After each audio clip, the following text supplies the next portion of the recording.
We're good? Okay. All right, Bree, you ready? Yep. Perfect. All right. Okay, well, welcome to Designing Through Change. I'm here with Bree Groff. I'm going to introduce very shortly. My name is Leah Berg, and I'm a lead service designer at Harmonic Design. And really excited to be talking about the topic that we're going to talk about today. Having worked with and within many corporate environments throughout my career, I've continued to observe the impact of organizational change and what that can have on all the roles, including employees, staff, customers, et cetera. So really excited about this topic. As part of our Harmonic Practice Week, we're excited to explore the intersection between service design and organizational change. We are often recommending big changes with the clients that we're working with, the organizations we're working with, that has a lot of organizational and operational implications. So we're here to talk with Bree about that today, with her interactions and experiences in this area. We'll have an open Q&A at the end, so please hold on to your questions, and the moderators will be able to gather those at the end. So as I mentioned, I'm here joined with Bree Groff. She is a senior advisor at SYPartners. She has over a decade of experience driving transformation, innovation, and organizational change, and brings a wealth of knowledge to the table. She's formerly the CEO of Nobel Collective. She's a seasoned keynote speaker, known for her compelling insights on human-centered transformation. And she's also working on a book. And I will hand it over to her for our first part. She's going to share some slides with us, and then we'll enter into our fireside chat.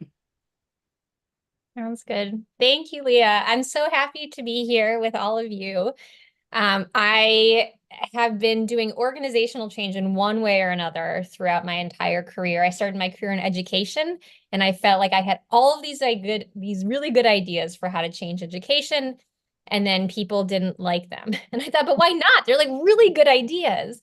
And that really sparked my interest in how do people experience change at work? How do you design through change? And how do you invite others into designing alongside you so that when there is a really good idea, that you can all see it through together? So let me share my screen with you. So as Leah mentioned, I'll just share some of my insights from my career, and then we'll have some time for questions after. I like this cover slide because a lot of times this squiggly line, I think, is how it can feel when you are designing something new with a client. And it feels like, stop getting in my way. It's like, stop not liking it. Stop putting a barrier. Stop telling me it's expensive or inefficient. Like, can we just get to the thing that we think is a good idea? Because we are the designers here. And I have been there many, many times. As Leah mentioned, I'm a senior advisor at SYPartners. And so we do a lot of transformation work. And so that's particularly in moments in organizations where there is some big change going on, and we're trying to help them move into the next chapter of their organization or their leadership.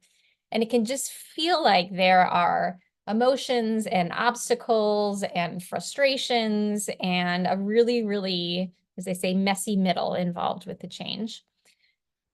Now, what I have found helpful, which is what I will share with you all today, is to step back from some of the more logical notions of resistance to change. It's expensive or inefficient, or, so-and-so from engineering is not going to like it, and we have to do our whole rollout plan. And simply think about, what really are people resisting when they are resisting change? And what I have come to find is that people don't resist change. What they're really resisting is loss. And then if we can ask ourselves, well, what kind of loss? Then we're in a position to really understand where people are coming from, to validate their experience, and then to design alongside them. So the question is, what are these people feeling? Maybe yourself included. And so I've identified 6 kinds of loss. created some handy buckets that I've seen time and time again, and perhaps you'll identify with some of these as well. So the first is a loss of control. So simply, if change is not something that you are designing, then it's something that's happening to you.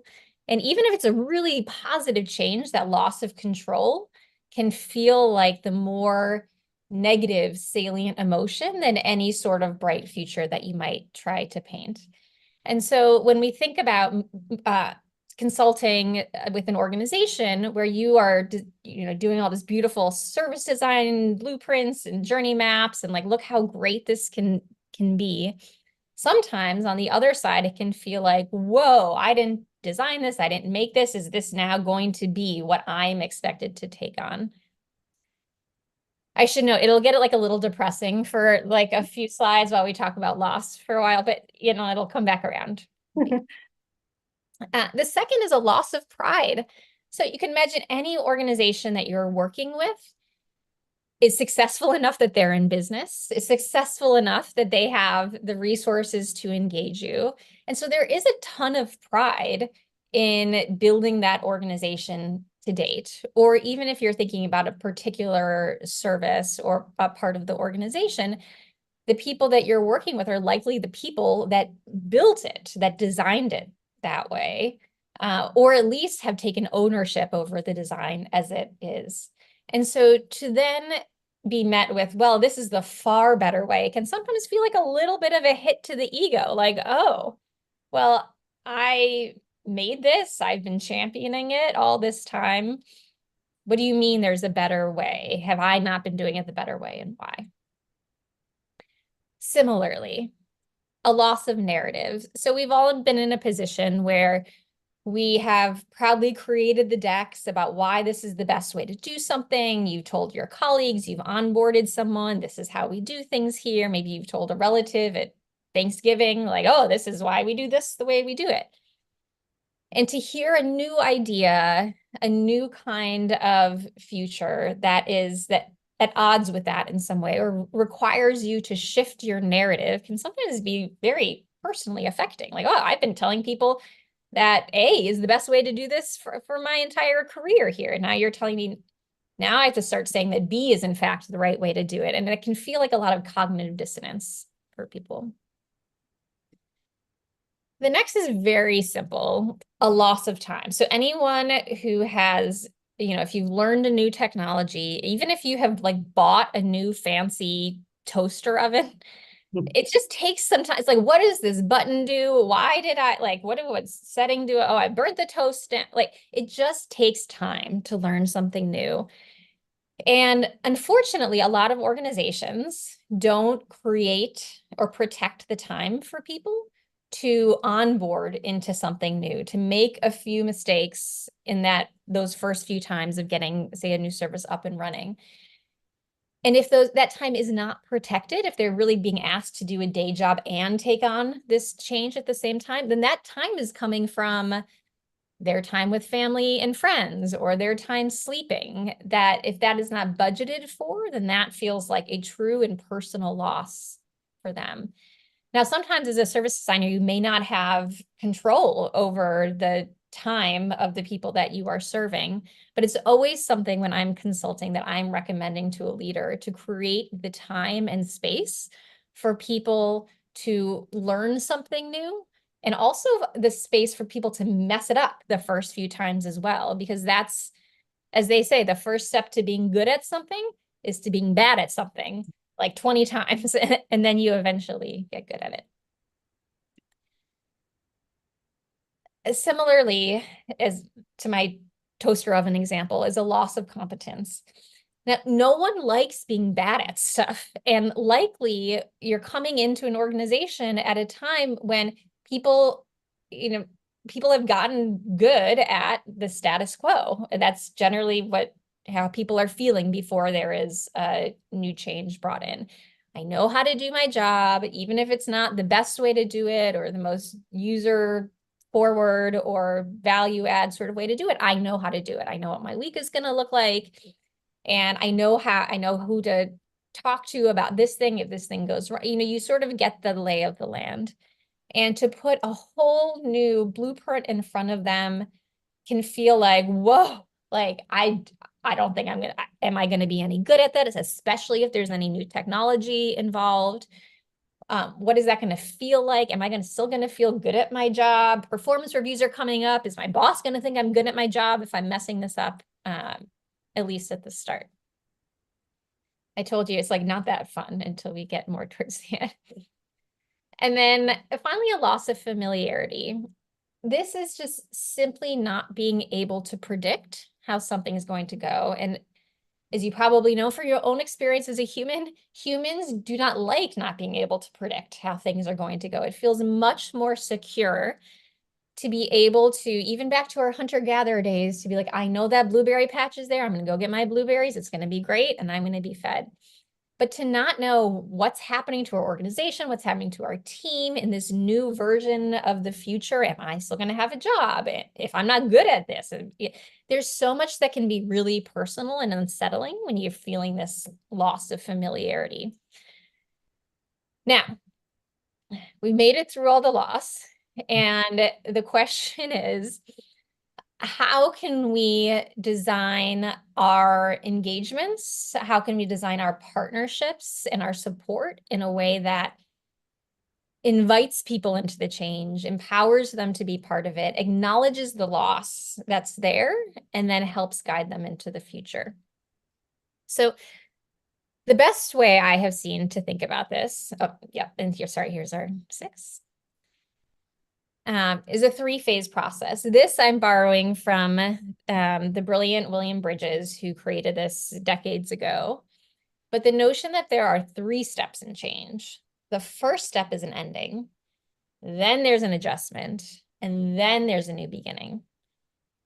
But perhaps you can guess, we're all leaders, and a lot of consultants, myself included, want to start this process.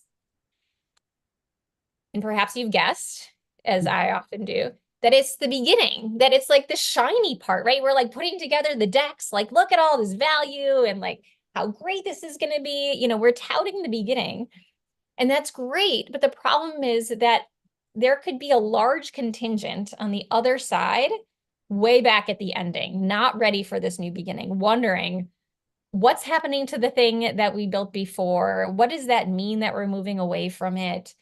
What does it mean that we needed support in order to move away from this thing that I thought was going?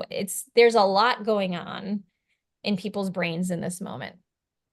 And therefore, one of the best things that we can do is honor that process with the steps below. So the first thing is just to honor the ending.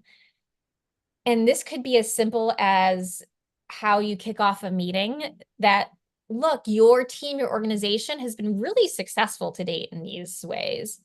And there's like a level up ahead of you that I think we could help you get to.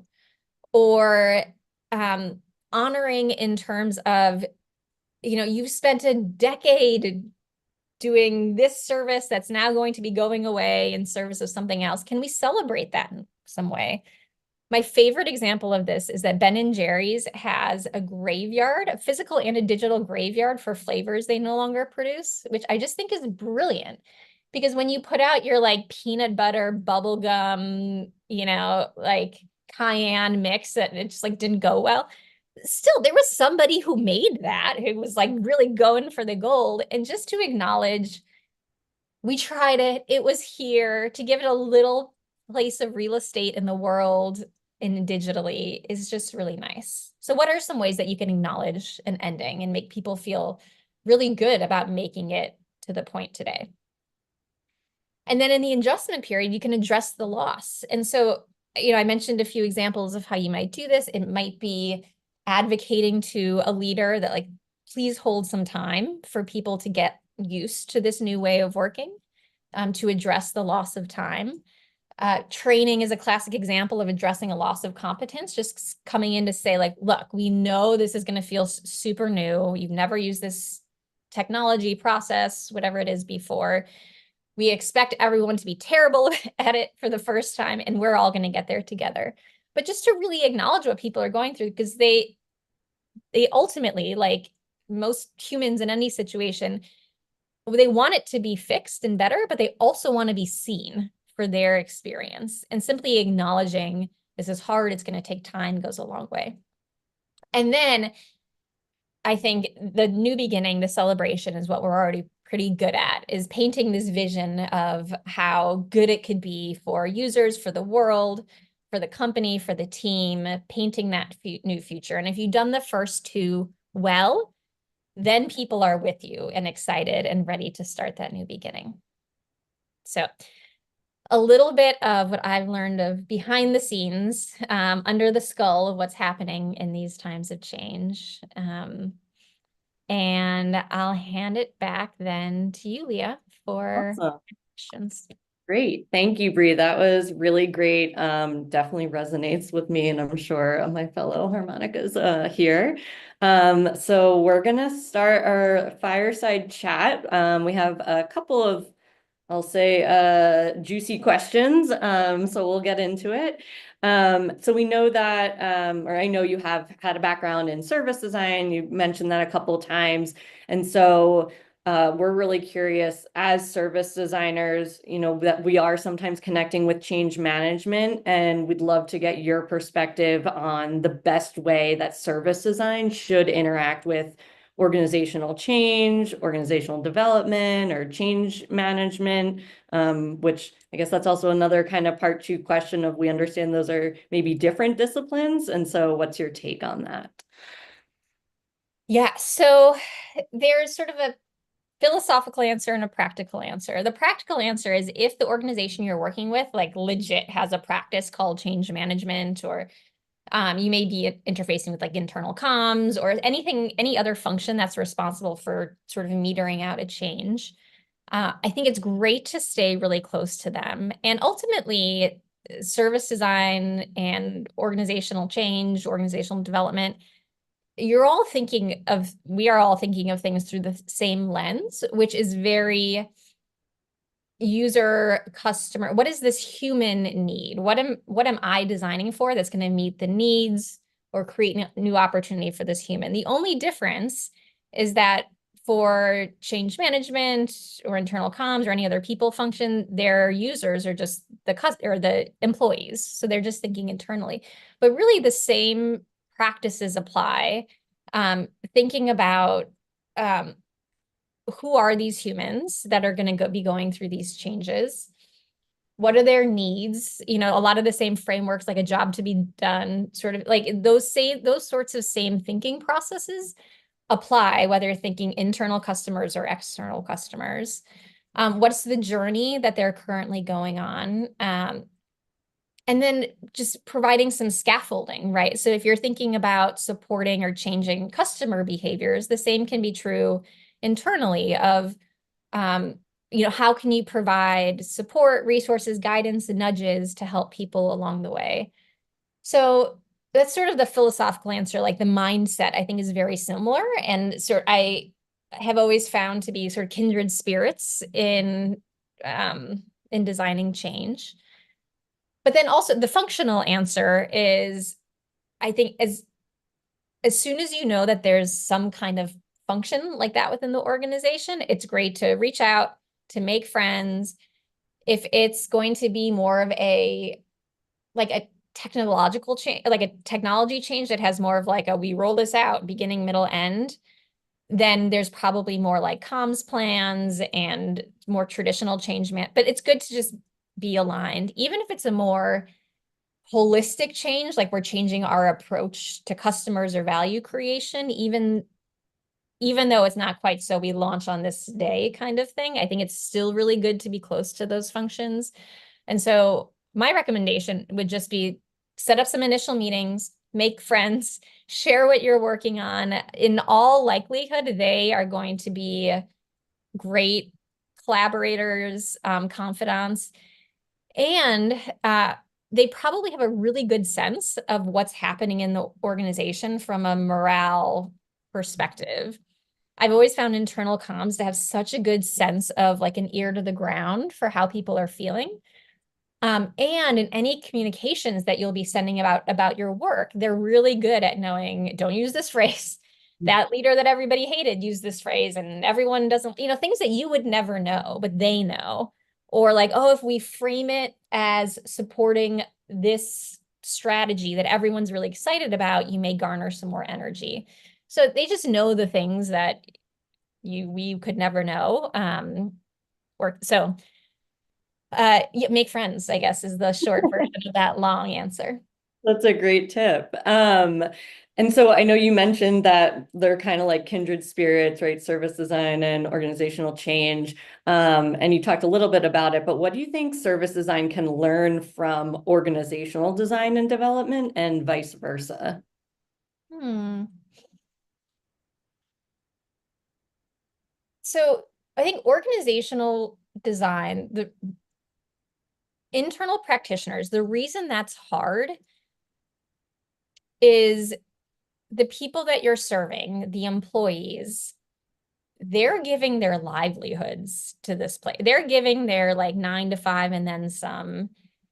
And it's often, any sort of change is often like really personal for employees in a way that sometimes it's not for customers. Not to say that service design is any easier, but a share of wallet is different than giving a share of your life, And so when you're designing something for a customer end, it's sometimes not always as fraught. Like people are, maybe they're annoyed, they don't like this feature or whatever, but it's not like, I didn't get to spend time with my kids this weekend because so in some ways, working internally is taking the emotional aspect of the work and dialing it up times 10. And so I just think there's a ton to learn there because they're very well attuned to what's going to make people feel frustrated, what's going to make them feel supported. How do you want to design so that people feel that they're communicated with, that they're respected, that they're brought along the journey? So I think there's a ton to learn in that respect. Vice versa, oh my gosh, so much. So just a shout out to a friend of mine, Dart Lindsley, who I don't know if you all know, but I highly recommend following. He has a podcast called Work for Humans. And he's really taken a service design perspective to the employee experience. So he asks the question, what job do you hire your job to do for you? Like he thinks of jobs as a service, right? Like something that you're, as an employee, I'm signing up. Okay, I want that job and I will give you my time. And so I think there's so much to learn so it's so uncommon still to think of employees as customers in that way and to think about what are their needs? What are they trying to do? What are they trying to achieve? Can we observe them in a way that we would do design research? Can we do that for employees in the same way? We've gotten so good at customization and personalization on the customer side, but we don't do any of that for employees generally. It's like, here's your job description. And so mounds and mounds to learn from service design. And I hope people come find you and pick your Us too. Thank you. That was great. So one other question around this subject. And you did answer a little bit about making friends, but how else do you think service designers can connect with and get the support from the organizational change makers? Anyone that like has the power, within organizations to make change. Yeah. One of my favorite tricks, I don't know if it's a trick or not, but often in the beginning of an engagement, you might do some interviews internally just to hear a little bit about, depending on what you're working on. But if you have the opportunity to get an interview with a leader to hear, what's your vision for the future of this company or service or team? What are you looking for? What's hard about it? What's standing in your way? We always bake these interviews into the beginning of the engagement for a few reasons. One, because you're sort of designing with two customers in mind. You're designing with the end customer in mind, but also your like customer, like the one who's paying for the engagement, is really important too. And so to understand what their vision is, what they're trying to achieve, means a lot. I've just always found in consulting that like in this really unique place to be a confidential confidant who gets the business in a way that a lot of leaders don't get in any other place. So some will have executive coaches, but someone who's, even the executive coach isn't really like in the work, in the business. So to have an external party who understands their vision, what they're trying to achieve, what's hard about it, who's also like a non-interested, like you don't report to them formally, you know, like, so making those initial interviews as like protected, confidential, safe as possible. So it's probably one or two people from your team with one leader, I think goes a really, really long way, because then the leader knows that they are comfortable to reach out to you with any concerns. You are working in alignment with their vision. And it's just so much more likely then that if you come into trouble in executing something, they're going to be air cover. If they're having trouble, that you can be an advisor. And so I know sometimes like it's like, oh my God, there's so many interviews up front. Can we just get into the work? But actually, like I think those are really some of the most important relationship making moments, so that you are in a really close partnership. And also to some degree to not overstate like a friendship, a sort of a, it's, to me, it's what makes consulting really joyful, when you can see the human under the leader and make sure that, like, I always want to have the leaders, I want to have their back. I want to make sure they know I understand them. And I think that's what makes the work really rewarding too. Great. Thanks for sharing that. Definitely agree. So while we're on it, I know you said that this might be like a tip or a trick. Curious about any other best practices that you would recommend for service designers in helping organizations when we're implementing these new approaches, practices, processes, you know, tools, even things like that. Um, yeah, you know, I think the same rules that apply to user testing apply to employee testing.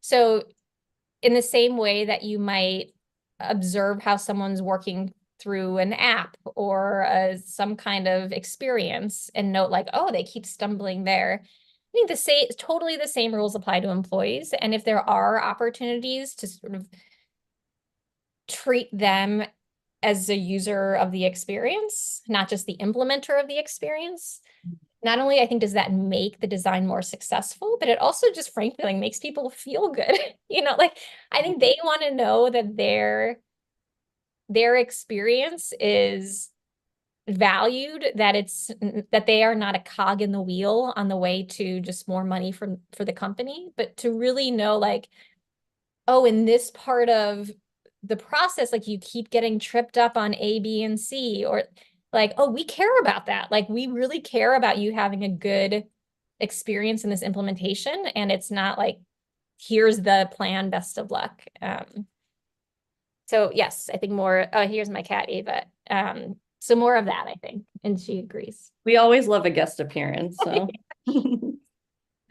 No, that's great advice. Especially I know just personally from having worked you know, like backstage, right, and front stage, being a customer, being an employee, delivering the service. I'm always really interested in, oh, it's the, you know, a service is also only as good as it can be delivered, right? Which means it has to be designed well. And I really like that added bit around they're not just the delivery, though, they are also the user of that. So it's really great.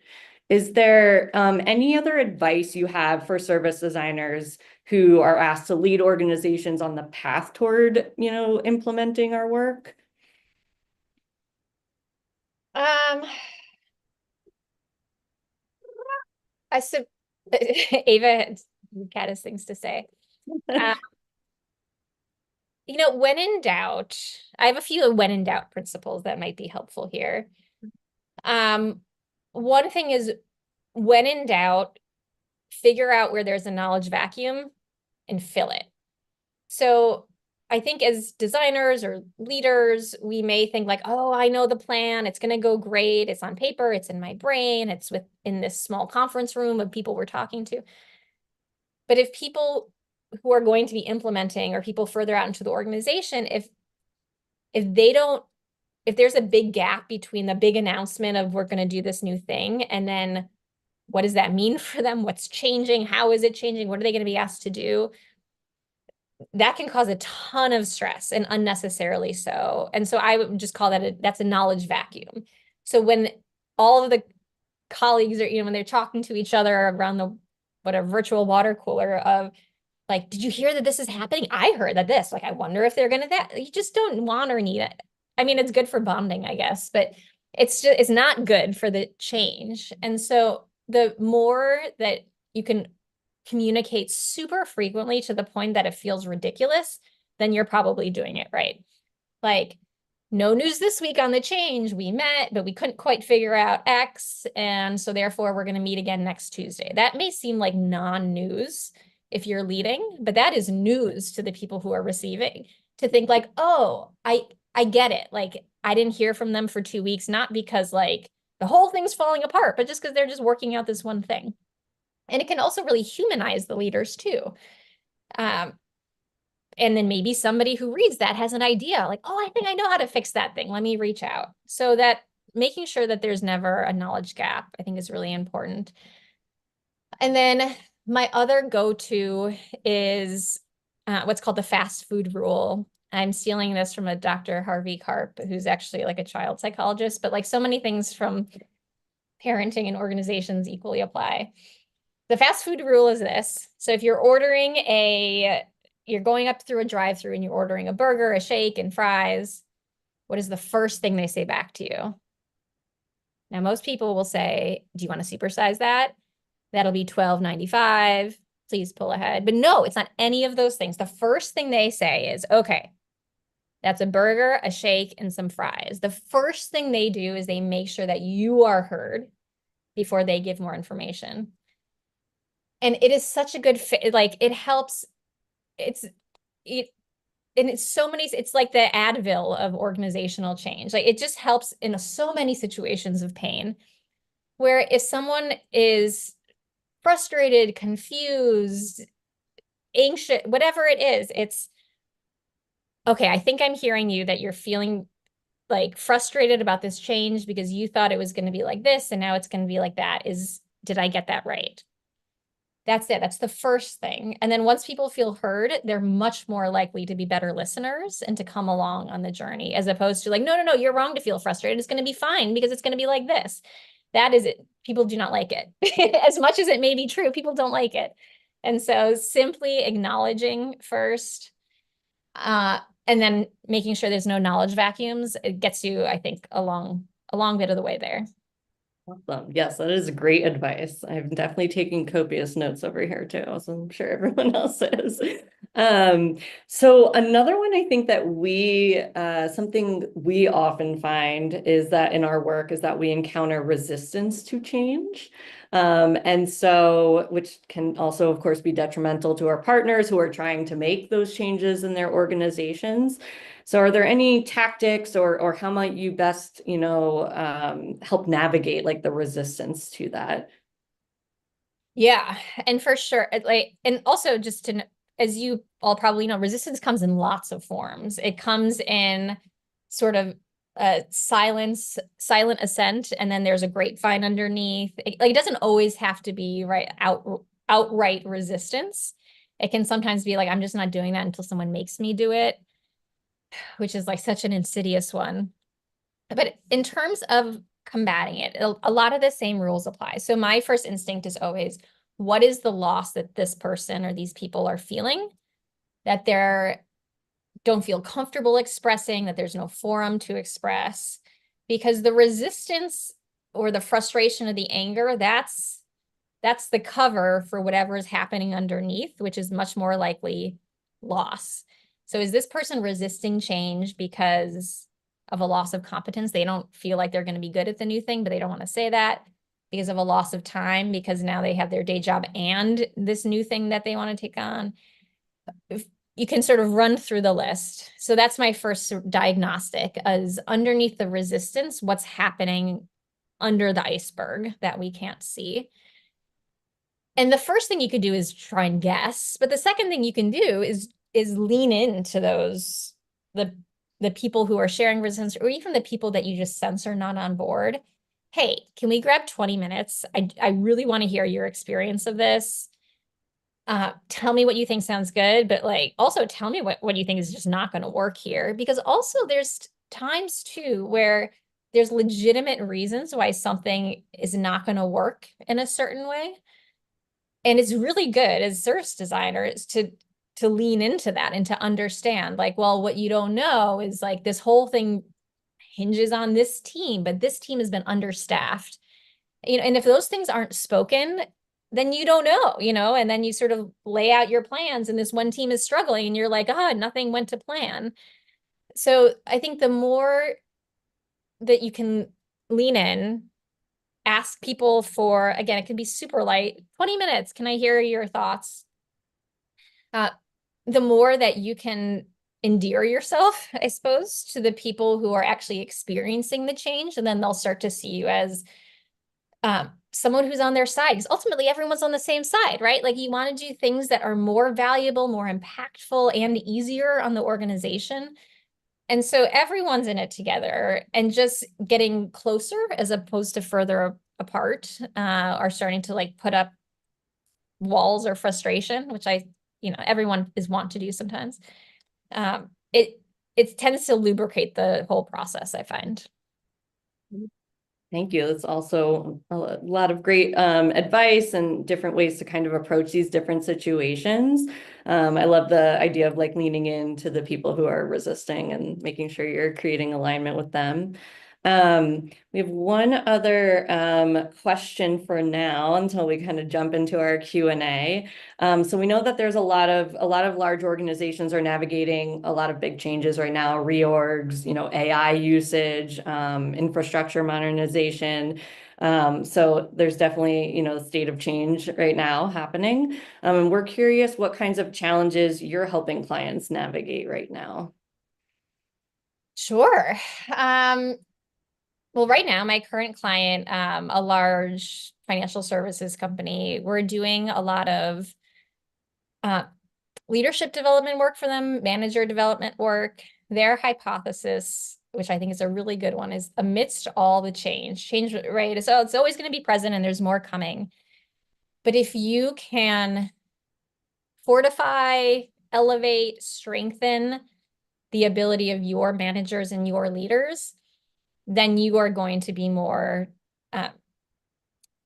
not like resistant to change is absolutely the wrong word. You're going to be more robust and able to handle anything that comes near you. Because you can imagine if you have a good relationship with your manager and something is changing and you're feeling upset, ideally you talk to them about it, and ideally they know, and ideally they can elevate that. And so really strengthening those internal relationships goes a long way. So that's what I'm working on personally. But even across SYP, everything from, everything from like climate action work and how do you do that kind of change internally to AI cultures. So doing a lot of work around, sure, there's the AI technology, but what really makes the technology work for your organization is if people are willing to use it. And like, that's it. Sometimes people are like, I don't want to. Even at risk of their jobs. And so what are the kinds of cultures you need to create in order to make AI a helpful tool, like the next Excel or Gmail or whatever it is that's going to advance your work, not threaten it. So those are just a few of the ways we intersect with all of the fun things going on in the world. No, those are great. Thank you for sharing. So before we go ahead and move into our Q&A section, which my fellow Harmonic Park will be helping to facilitate, Bree, we know that, and I mentioned earlier, you are working on a book, and I understand it's a little bit different from change organization, change management, right? And focusing more on the employees, and just wanted to hear a little bit about that. Yeah, okay, I'm so excited. This is my first book. It will be live in bookstores in May, so I hope you all will read it, get a copy. And the title is Today Was Fun, a book about work, seriously. And it is for leaders, for managers, who want to feel more human in their work, more alive, more brilliant, and also renegotiate their relationship with work if it's taking too much in a way that it should not. And so my hope is that it will be a sort of guide, a beacon for a next era of work where it doesn't feel all consuming. It doesn't feel extractive. It doesn't feel like you're taking time away from your family all in service of making some decks, which you don't know, they fly into the ether. But how can we really create a world of work that serves us as humans? And so in that way, very much a service design approach. If we, the employees, are human beings, then we need to do things like eat during the day and like have breaks and walk around. And work is just not often designed for the ways that our brains work. And how can we do a better job of that so that we can all have a better experience? We're really looking forward to that. Definitely keep an eye out. Thank you. All right, Bree, I think we're going to open it up. Park, I don't know if you're going to come on screen. He might just be a voice from the side. I promise he's next to me in our studio. All of the other Harmonic employees are in a room next door watching. And so I think they've come up with some questions for you. Yeah, thanks, Leah and Bree. You both getting a lot of great. Oh, you're fine. I'll stay comfortably off camera. But you're both getting a ton of applause and props from inside the studio here. So much appreciate the conversation so far. Have some good questions from inside and outside the practice. And maybe related to what you just talked about in your upcoming book, Bree, is a question from YouTube. Asking about when change is initiated from the folks that are more often impacted from the top.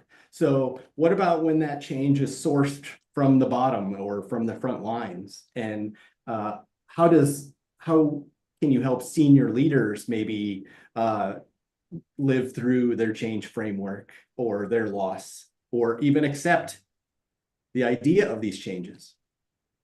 Such a good question.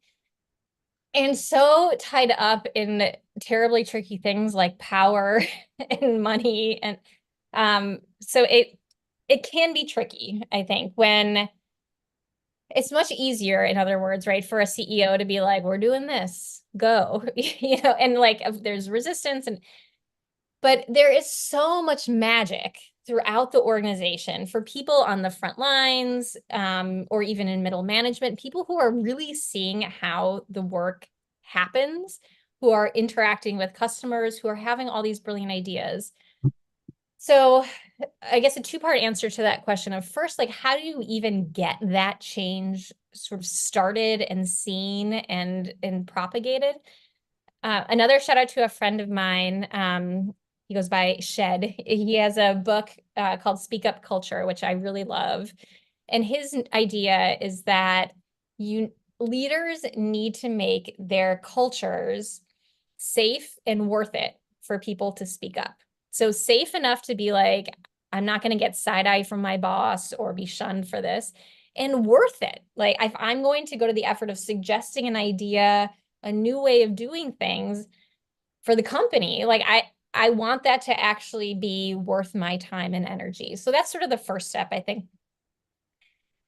Once those ideas are out there, it sounds like the question is like, how do you help leaders be good leaders and not like, oh, where'd that quite, we don't need to do that. That came from so-and-so and in the front lines.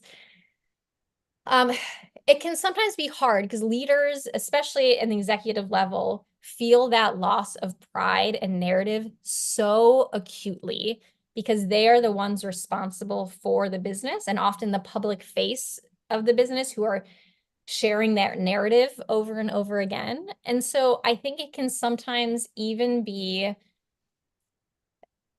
in suggesting an idea to leadership, how do you want to tell the story? How do you want to frame it such that in a perfect world, this leader is like well aware of this loss framework and very self-aware and can get over it, and this is good for the business. If that's not the case, or if you don't know that's the case, it's how are you framing that change? And similarly to how I shared before, instead of it's terrible this way and nobody likes it and look at all these terrible numbers and you're doing a bad job, this is the solution that will feel good to no leader. Instead, it's I've seen some real bright spots of potential in our work. I've seen when so-and-so does it this way, or I've tried it this way, we get such great results, whatever that is. I would love to talk about maybe scaling that, because we have seen the potential of it. And I think there could be so much more value that we're not capturing. That's the kind of language that will like soften, I think, that initial resistance from a leader. And again, in a perfect world, they like can put aside their ego. But if not, it's so much is in the storytelling, up, down, or across an organization of, are you just framing the current state as bad? Or are you framing it as, we've done the best that we could do with the resources available, with the conditions that we had, and I'd hope that'd be true. And I see something awesome for the future. Fantastic. So while we're on the subject of leaders, we have a couple questions from the studio.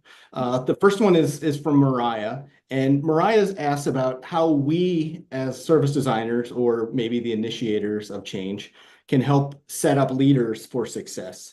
Certainly sharing some of these frameworks and models is helpful. Do you have any other advice on how best to advise or coach leaders to make sure that they're leaving the space for change? Totally, yes. So some of it has to do with how are you actually structuring the change? Some of it has to do with the communications. The communications I have a framework for, so I'll hit that one first.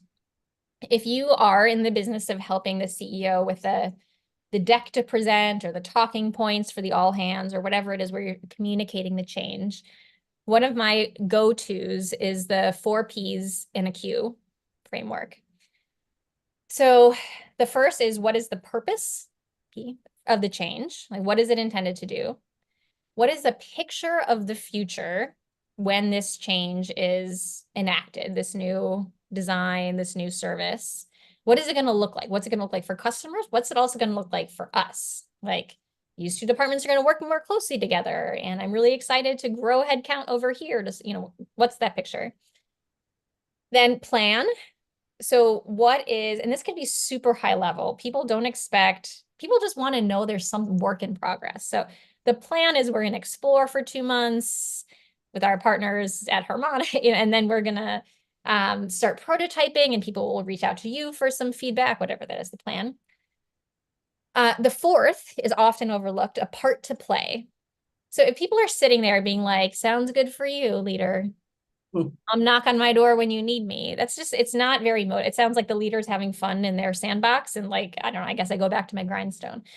But if instead you can give people a part to play, which I don't know, could be anything from, you know, we're going to focus on this new part of the customer experience. Would love for you all to submit a paragraph of, you know, into some feedback form of how you've seen that part of the experience go for customers if you interact with them. I don't know, it's one thing you could do. I would love to have, you know, 15-minute one-on-ones with a select group, you know, whoever has time for it, just to hear your thoughts. Could be, but some way to engage, not just in a hand wavy kind of way, but because the people probably have legit good feedback and ideas for this change that you want to source. And then the Q is questions, which is actually, I always frame it as the questions the leader has about the change. And this sounds counterintuitive, because a lot of leaders will want to show up as, I have all the answers, it's a perfect plan, it can't go wrong. Meanwhile, employees are like, I call bullshit. Like, I know why this is going to be hard. I know that this team is understaffed. I know that we've been using this technology and it doesn't do that thing that you want it to do. And so if a leader can instead humanize themselves in the change and say, here are the questions I'm still holding. I don't know if this timeline is quite right or not, so I'm going to be reaching out to a bunch of you just to see if this sounds right to you.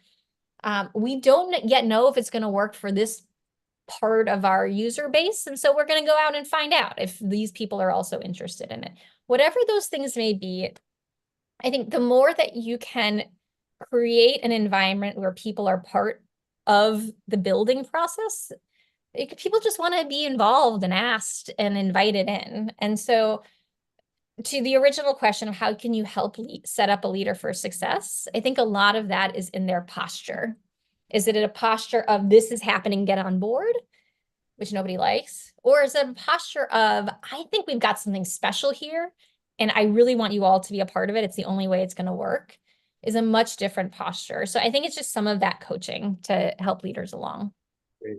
So while we're on the subject of problematic leaders, Patrick wants to take that a step further. Okay. And when we think about maybe more of the extreme cases of a leader that sees themselves outside of the system of the organization, and they're very much on board of this change, but they don't think they're playing a part, or they're not involved.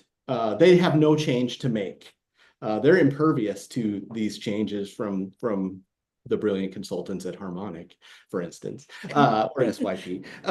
So any advice on how to get leaders to see themselves as part of the system as a whole? Well, my first advice would be to you all, or to myself, or any consultant out there, which is the popularized by AA is the quote, know what you can control, know what you can't, and have the wisdom to know the difference. In order to save our own sanity, there will just be some, if your scope does not involve leadership coaching, there are some things that are just going to be you just can't do. And then you just go to, what can I control?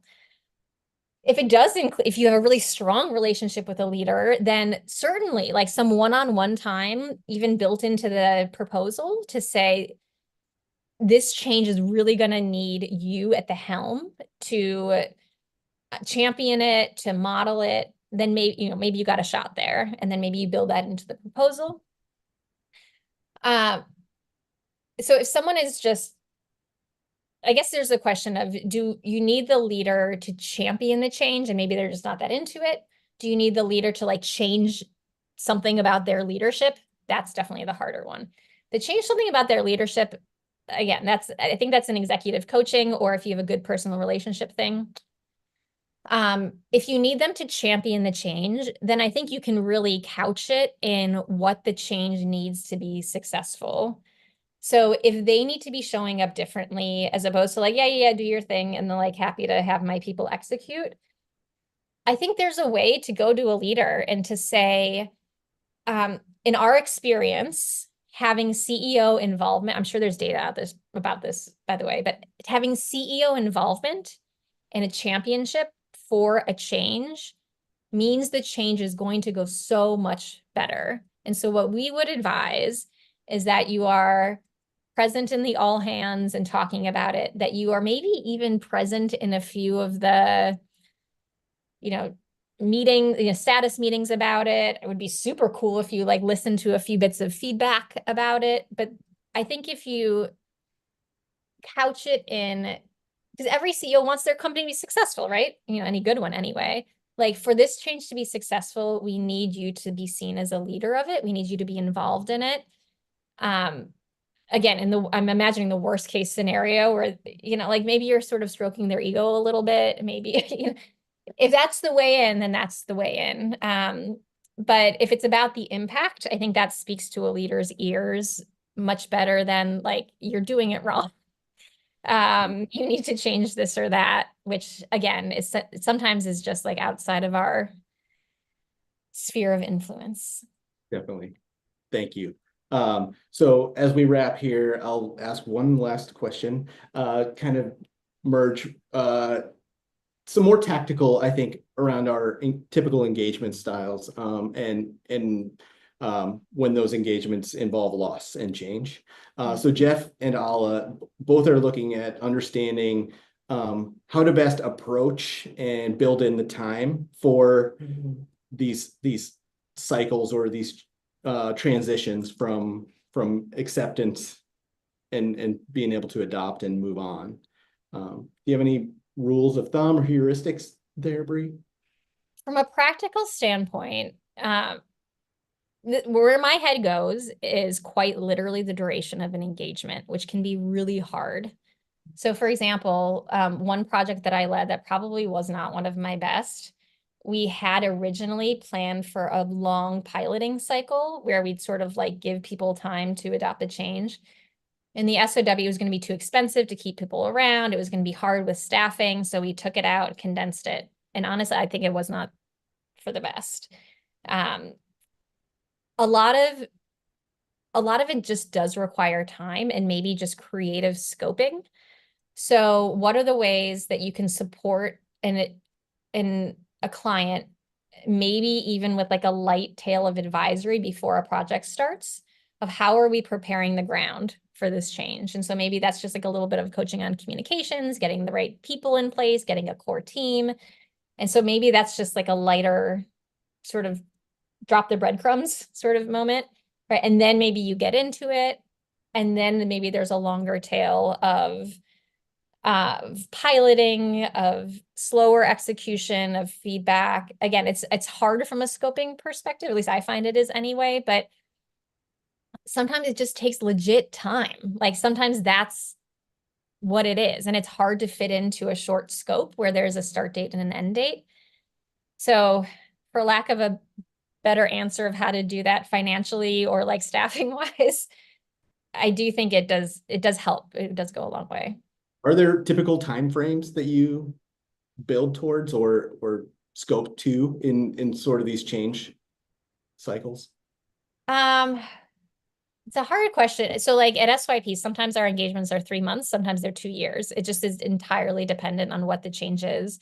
If we're doing like a whole scale transformation, a new leader comes in, leadership agenda, everything is different from purpose to vision to strategy to these, any sort, then that's like years and years. But even for a simple change, like the one I mentioned was probably like a 3-month engagement.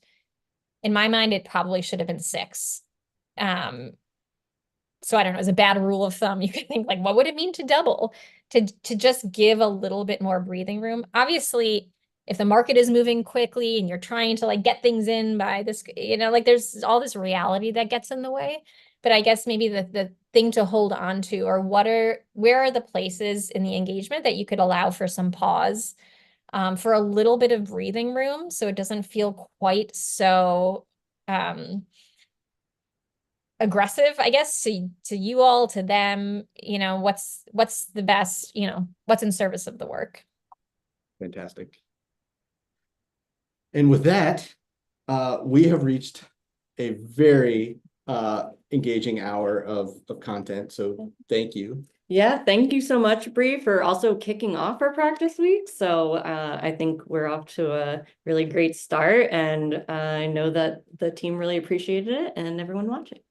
Yay, thank you all so much. Everyone have a wonderful practice week. Thank you for having me. It was a ton of fun. And hope you all stay in touch. You can all find me on LinkedIn. That's probably the easiest place if you'd like to connect. Fantastic. Thanks again. Thank you. Bye-bye.